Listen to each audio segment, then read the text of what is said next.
Now, what I'd like to give you is what I think are the 5 major pieces to the life puzzle. 5 major pieces to the life puzzle. If we can study each of the pieces and then put it all together, the chances of it running well are just a lot better. Mr. Shope gave me a simple formula when I first met him, and let me give it to you. He said there's usually about a half dozen things makes 80% of the difference. There's about a half dozen wealth things, about a half dozen health things that can give you the 80% solution to the problem. Then Mr. Shope said, be a student of those half dozen basic things. Pretty good advice. Success is not doing extraordinary things. Success is doing ordinary things extraordinarily well. So if you just learn to do it well, key things well, learn to speak well. Poor people can talk and rich people can talk. Looks like rich people talk better. Learning to speak is called survival. Learning to speak well is called success. So let me give you what I think are fundamental pieces to life, and we'll take it from there. Here's the first one. Philosophy. Philosophy, in very simple terms, is simply what you know. And what you know greatly affects how your life works out. We might also add, what you don't know greatly affects how your life works out. The idea you miss could be the missing number in trying to put the numbers in the lock. So, what you don't know will hurt you, to correct an old cliche. And to correct another one, ignorance is not bliss. It's important to know. It's important to get the information. Now, we do something very important with what we know. We weigh it.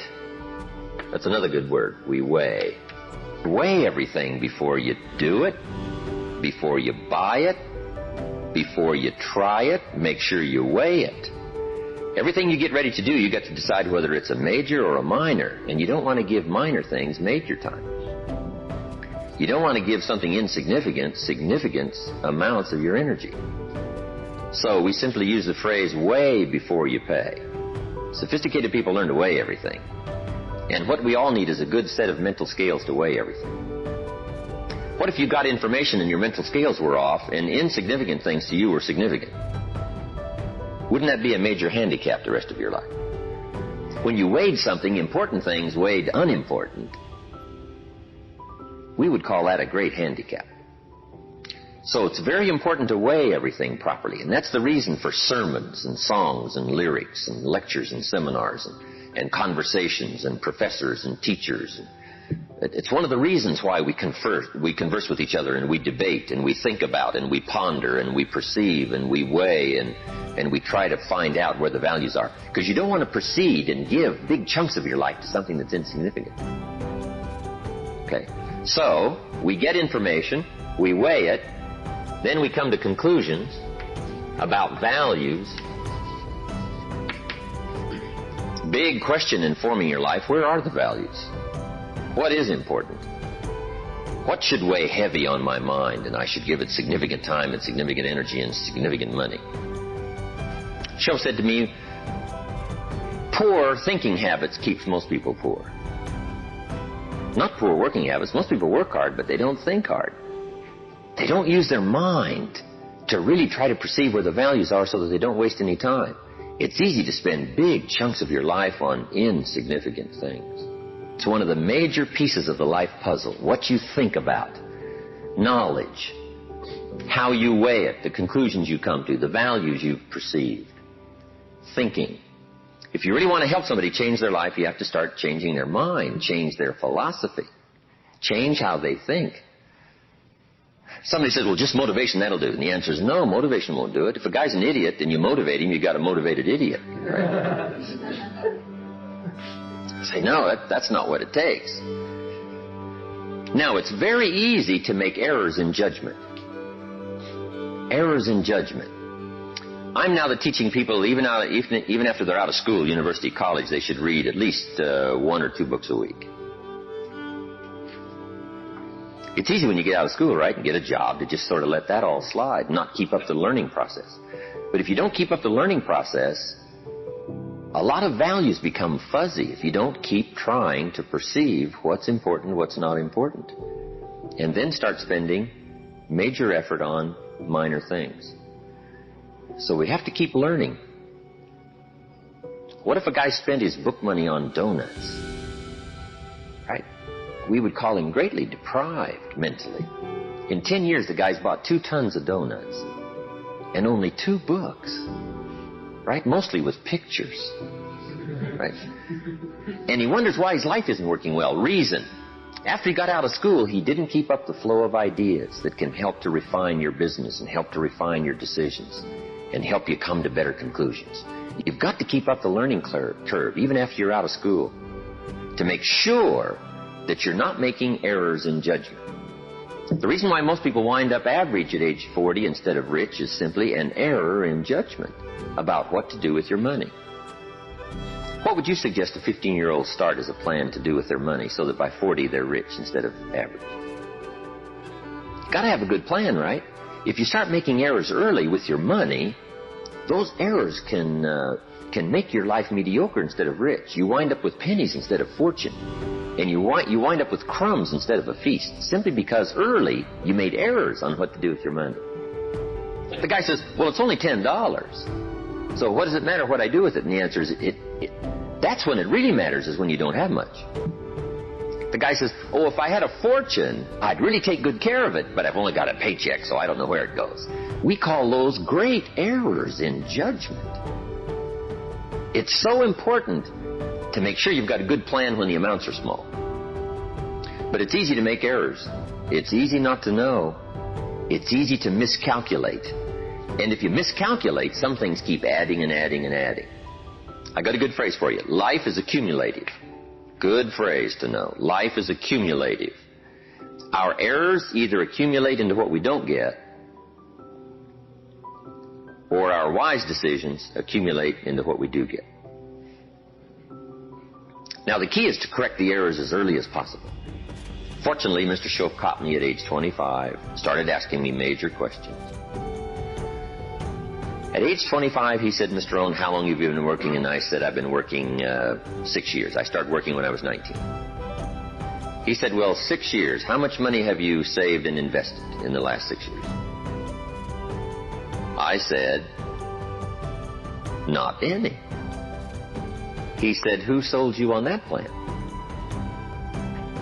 Wow, 6 years is enough time now to check and see if you've got a good financial philosophy. And the time to catch the errors is early. So Mr. Shoaff started asking me those tough questions at age 25. How about your money? How about your resources? How about your investments? And you say, well, I've got plenty of time to worry about that and be concerned about that later. And the answer is probably not. Now's the time to fix it. Wherever you hear the good information, that's the time to start fixing. So we're teaching kids now a good wealth philosophy. Starting at age 50, 15 will make you wealthy by age 40, 45 at the latest if you're a little slow. Start doing wise things with your resources. When would you suggest people should do wise things with their resources? Answer, as soon as they get the better information. Now, you can't do what you don't know, but the key is to keep learning so that good ideas keep occurring to you. Now you can do more wise things. Okay? But philosophy is where it all begins, what you know. Now, to know wise things, you simply have to study, as you're doing. Keep up the reading, keep up the conversations, keep up the listening to lectures, keep going through the information, keep stashing it away, taking the notes, right? There's no better way to adjust your philosophy than to have a continual flow of ideas. But that's the first piece of the life puzzle, philosophy. Now, here's number 2. Philosophy determines attitude. Attitude is simply how you feel. First, what you know sets the sail of your life. Now, how you feel starts taking you there. Attitude. Now, there's all kinds of ways to feel, right? You can feel good or you can feel bad.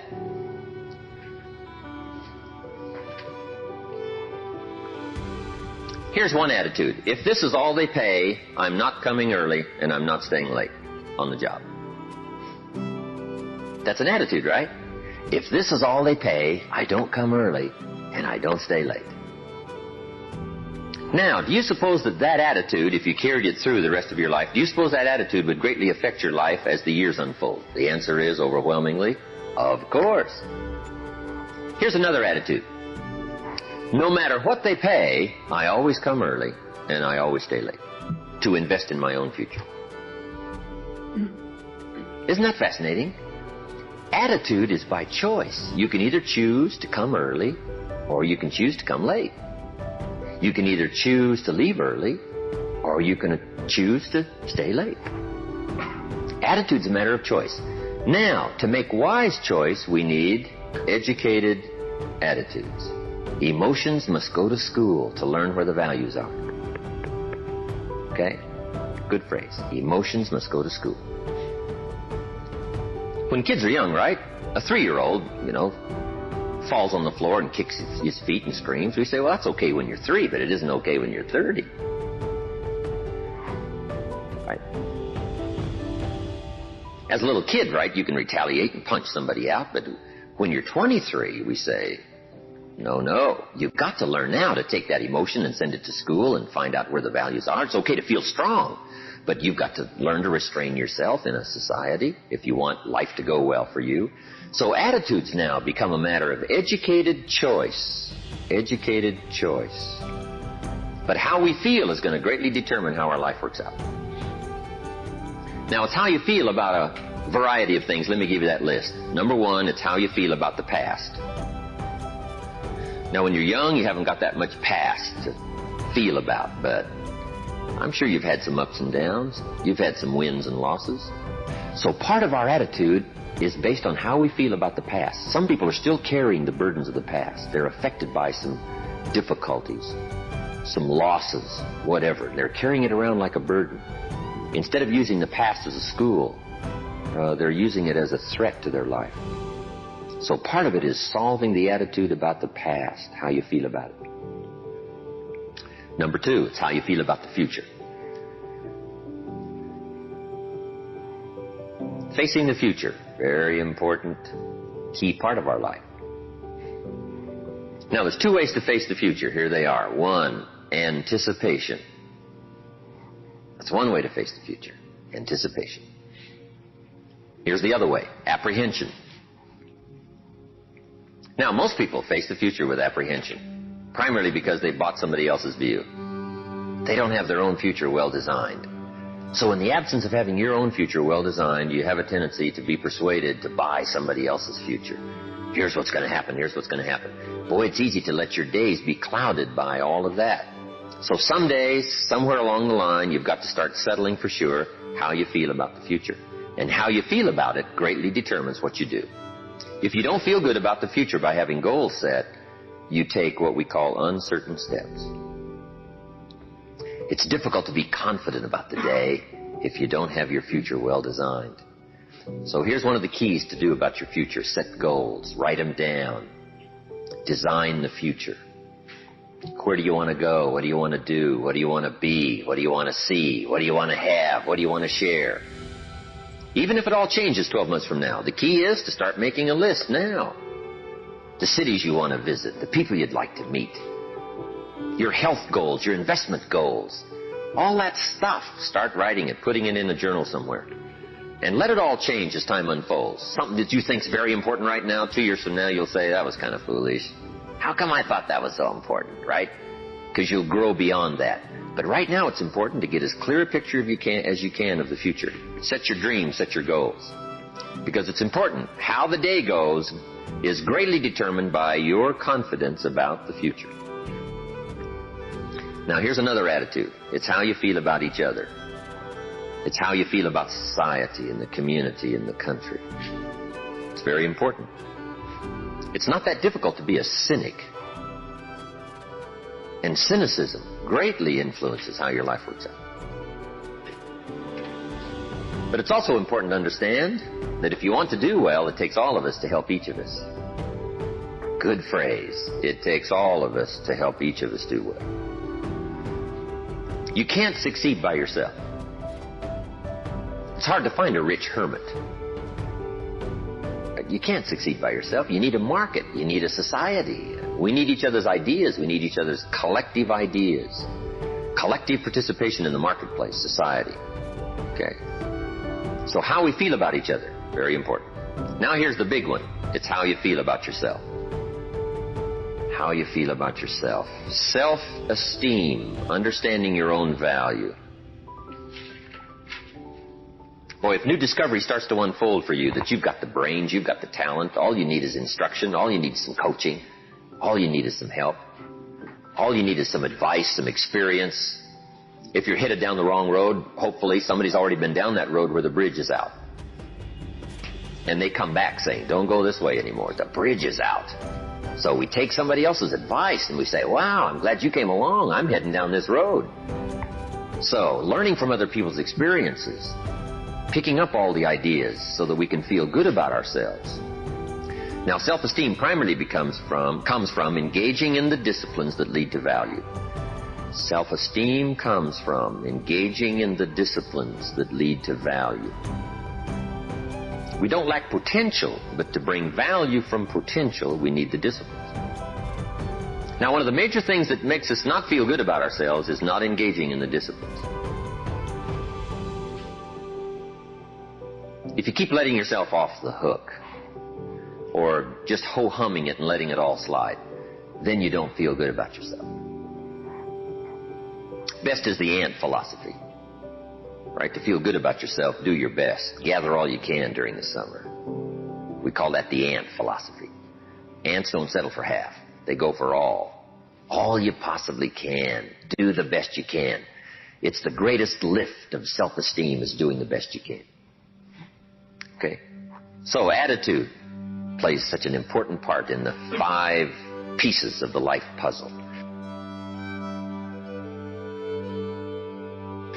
Now, what's next? Number 3. First is philosophy. Second is attitude. Philosophy and attitude determines activity. Activity is what you do. Key phrase, success is a doing. You actually now have to do it. It seems as though God has designed that the major part of the value of our life is left to our own mental genius.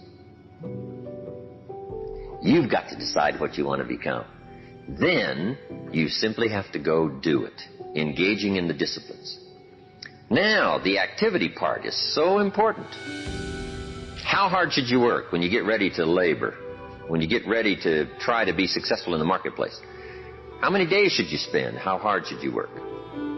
Well, let me give you an Old Testament phrase to consider. It says, 6 days activity, 1 day rest.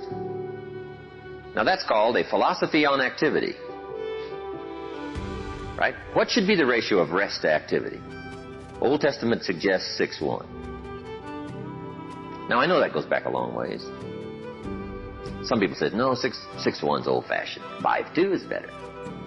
Well, you've got to take a look at 5:2 and see if it's okay. You don't just want to buy somebody's philosophy without seeing if it leads to fortune and if it leads to unique things. Wonderful. It's probably good. But you have to check out if 5:2 is okay. Would 4:3 be better? I don't know. You got to check everything. I do know this. Good phrase. Don't rest too long. I got a good point for you. Make rest a necessity, not an objective. The objective of life is not to rest. The objective of life is to accomplish. To growth, full accomplishment. Test the outer limits of your abilities. That's what life is all about. See what all you can do. That's what life is all about. See what you can do with the seasons and the soil and the seed. See what you can do with your brain. See what you can do with your talent and your gifts and your skills. That's what life's all about. See what you can do. Now, we need rest, but you must make rest a necessity, not an objective.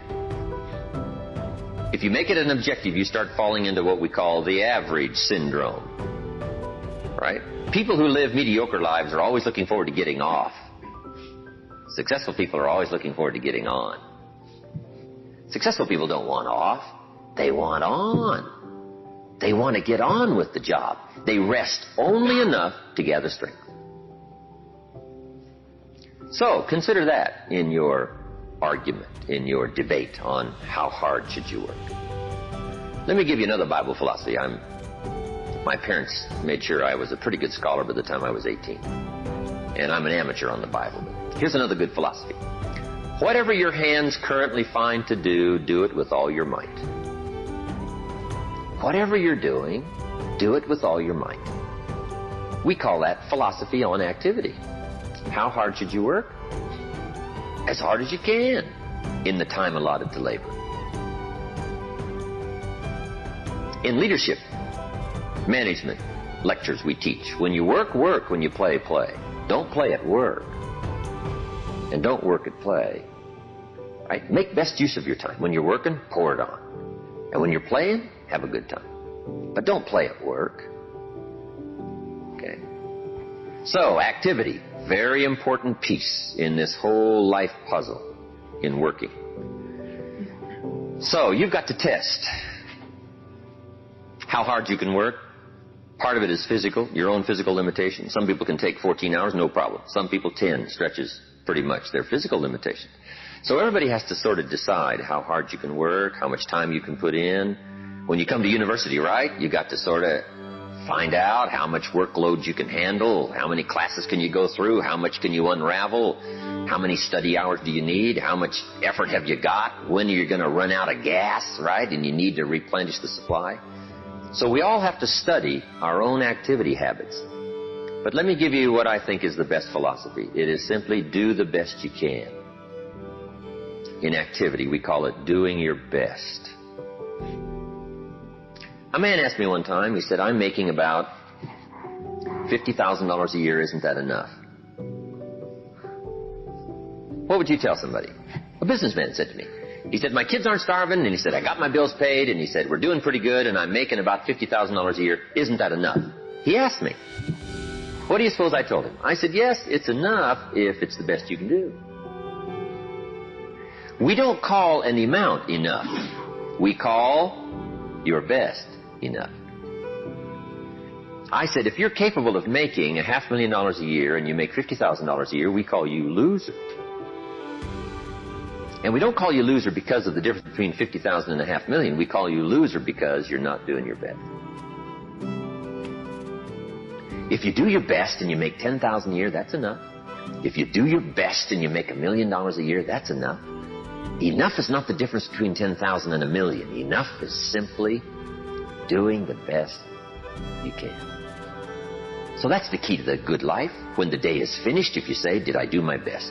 And if I'm not doing my best, why not? Have I got some errors in my philosophy that says, hey, half effort's okay, just slide by, ho-hum it, cross your fingers and everything will work out, hopefully. Say, no, I don't want to take those kind of chances. I don't want to drift. Okay? So activity. Just put a big question mark on activity and say, here's a major piece of life to keep checking. Make sure I'm doing my best. That's all I require, my best. A group of psychiatrists asked me to come and lecture for them in Los Angeles one time, which I thought was interesting, since I only went to 1 year of college. And then in the middle of my lecture, I had the audacity to say, ladies and gentlemen, let me tell you what I think most messes with the mind. They said, what do you think most messes with the mind? I said, I think what most messes with the mind is simply doing less than you can. It sets up all kinds of psychic problems, doing less than you can. Guess when you really feel good about yourself? When you've done the best you can. You don't even have to win the full prize if you do the best you can. We call that the ultimate winning, doing the best you can. Wow, there's nothing like the soaring self-confidence that comes from putting out what we call full effort. In whatever you do, it's called full effort. Philosophy, activity, attitude leads to number 4, results. And that's what life is all about. Putting the first 3 together. Good philosophy, attitude, high activity to get the ultimate called results. I got a good phrase for you. Results is the name of the game. Now, the challenge of life is a very simple phrase. Let me give it to you. I think you'll find it interesting to at least ponder. The challenge of life is to make measurable progress in reasonable time. Measurable progress in reasonable time. First, we don't want to be unreasonable with time. If you and I agree to do something, 5 minutes later I'm asking you, how are you doing? You say, I haven't left the building yet. You can't ask in 5 minutes. 5 minutes is too soon. That's unreasonable. Now, if I don't ask you for 5 years, We call that too late. You can't wait 5 years, and you can't go 5 minutes. Right? We all have to learn what is reasonable time to expect somebody to make progress, to grow, to change, to develop. So all of us have to learn, especially if you're going to become leaders, entrepreneurs, if you're going to have management responsibilities and work with people, you've got to understand what is reasonable time. We don't want to be unreasonable with time. But here's what else we expect. Measurable progress in reasonable time. How many years should the child spend in 4th grade? Approximately. About 1. You say, well, if they're nice kids, would you give them 3 or 4? You say, no, you can't spend 4 years in 4th grade. It's unacceptable. We put on the family pressure. We put on peer pressure. Right? We put on all kinds of pressure. You can't spend 4 years in 4th grade. Now, wouldn't that be interesting if we applied the same kind of social pressure all of our lives? What would be acceptable to society for wise investments to have been made by age 30? So that you can really properly take care of yourself and your family. Somehow we've missed those standards, right? Shouldn't it be popular to be wealthy by age 40? And shouldn't we look at somebody who by age 45 is not at least financially independent saying, where have you been? Tibet? Bangladesh you probably have spent. You mean you've been here all this time? Right? Shouldn't we make it a bit unacceptable not to be well off in what we call reasonable time? But what if a guy spent his potential fortune on non-essentials from age 15 to age 45? Shouldn't we call that unacceptable? Shouldn't teenagers ask their parents, how come we're not rich? We live in a rich country. This is America. Aren't those good questions? How about the wisdom of a good plan versus a poor plan? What if a man was a farmer and he ate his seed corn? Instead of planting it, he ate it. Wouldn't we make arrangements to go get his children? And say, the kids aren't safe. The man's insane. He eats his seed corn. He doesn't plant it. Wow. I just offer that as kind of an interesting question. If we make such pressure demands for 4th grade, why shouldn't we make those same pressure demands for the rest of life? Interesting question, right? Good debatable question. Now, part of it is society eases back on us as far as ongoing demand of results. But here's what I'd ask you to do. Make the demands on yourself. I'm asking you not to let yourself off the hook. Society will let you get by with far less than you want to be. When you get out of university, how many books will the community demand that you read every month? Approximately. About none. So if you're going to do the extra reading, guess what? You've got to develop that philosophy and put that pressure on yourself. But what I'm asking you to do is take a good look at results. Now, another reason why we look at results at age 25, results at age 30, on a wide variety of things, health and wealth and culture and sophistication and lifestyle and uniqueness. We keep checking all those results. Here's why. To see if there's any errors in activity. Guess how easy it is to make errors in activity? It's easy. We teach in our leadership series, don't mistake movement for achievement. Boy, sometimes it's easy to be faked out by being busy. The guy's busy 10 hours a day, but he's going in figure eights. The guy's not making progress. He's stalled, but he's busy. And he thinks being busy is going to do it. Say, no, you got to be busy doing the right things. So maybe you need activity fixed. Maybe you need attitude fixed. Who knows? The guy who says, since they don't pay well, I come late and leave early. We say, John, that's going to affect you all your life. And you've probably got the results to show it. Or maybe we need a correction of philosophy. That's why we check results. Now, here's the last piece in the life puzzle. It's called lifestyle. Lifestyle is simply how you choose to live. We call lifestyle the genius of living well.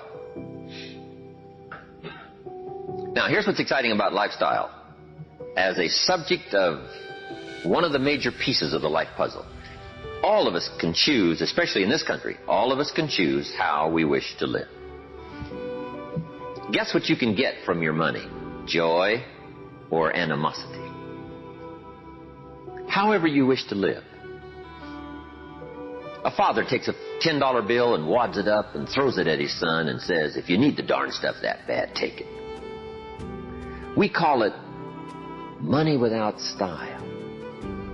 The father's got the money, but he doesn't have the style. He studied economics, but he didn't study happiness. So let me give you the phrase. Happiness is an art, not an accident. Some people have figured out things economically, but they haven't figured out lifestyle to live well. Culture is a study.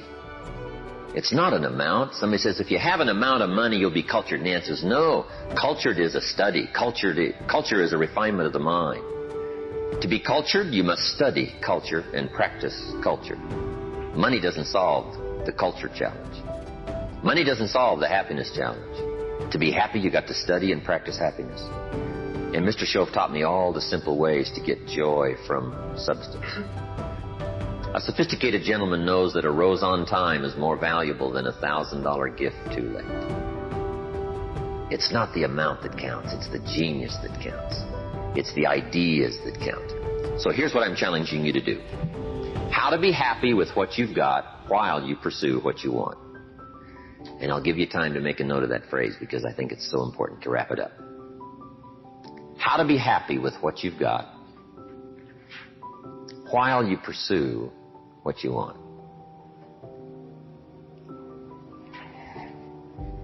So I would challenge you in the last piece of the life puzzle, find ways to live uniquely. Now, if you look at your life on all these 5 pieces, this is why I'm asking you to just go back through and review these notes. How am I doing on philosophy? Are there some things I don't know? Am I making some errors in judgment that's going to bring me to no good end, right? 3 years from now, 5 years from now. Key phrase, 10 years from now you will arrive. The question is, where? Good question, where? And the follow-up is, now's the time to fix the next 10 years. Now's the time to fix the next 10 years. And hopefully, with a discussion of these 5 subjects, we've given you some viewpoints, at least from my experience. And hopefully I've done a little coaching here today, and you can take these subjects and debate them and talk about them and think about them, and they'll help you with life in the future.